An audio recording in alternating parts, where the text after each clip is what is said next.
હવાઈ યુદ્ધ પાછળ તણાવના કયા મુખ્ય કારણો છે તેની પણ વિગતો આપને પહોંચાડીએ કે કયા કારણોસર આ યુદ્ધ છે અત્યારે આટલું મહાસંગ્રામમાં ફેરવાઈ ગયું છે। સૌથી પહેલું કારણ આપને જણાવવા જઈ રહ્યા છીએ, આપ જુઓ ન્યુક્લિયર પ્રોગ્રામ। કેમ કે ઇઝરાયલ વારંવાર કહી રહ્યું છે કે ઈરાન છે એ ન્યુક્લિયર પ્રોગ્રામ કરી રહ્યું છે, જેને કારણે તેમને નુકસાન પહોંચી શકે છે। આ તરફ ઈરાન પણ એવું કહે છે કે માત્ર ઉર્જાના સ્ત્રોત વધારવા માટે તેઓ ન્યુક્લિયર પ્લાન્ટનો ઉપયોગ કરી રહ્યા છે। ત્યારબાદ બેલિસ્ટિક મિસાઇલ અને મિડલ ઇસ્ટમાં પ્રોક્સી ગ્રુપ્સ, આ તમામ કારણો મુખ્ય કારણો હોવાની અત્યારે માહિતી મળી રહી છે।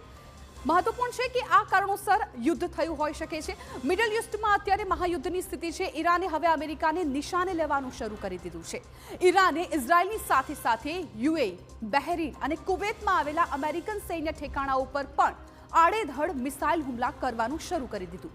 ઈરાને હવે મધ્ય પૂર્વના 7 દેશો, એ 7 દેશો કયા કયા છે તેના નામ પણ આપણે જણાવીએ।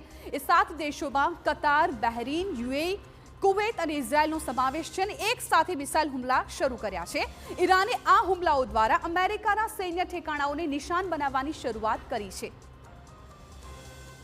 તો અમેરિકા અને ઇઝરાયલ, ઈરાન વચ્ચે ભીષણ યુદ્ધની સ્થિતિને જોતા યમન પણ હવે ઈરાનની વહારે આવ્યું છે અને તેણે એક મોટો નિર્ણય લેતા લાલ સમુદ્રને જહાજોની અવરજવર માટે બંધ કરી દેવાની જાહેરાત કરી દીધી છે। સૂત્રો દ્વારા મળતી માહિતી અનુસાર હવે યમન પણ ઈરાન સાથે મળીને ઇઝરાયલ અને અમેરિકા પર હુમલા કરી શકે છે। આમ મહાસંગ્રામની શરૂઆત થઈ ગઈ છે, જે આગામી કેટલાય દિવસો સુધી યથાવત રહી શકે છે, કારણ કે હાલ ઈરાન અમેરિકા સામે ઝૂકવા માટે તૈયાર નથી।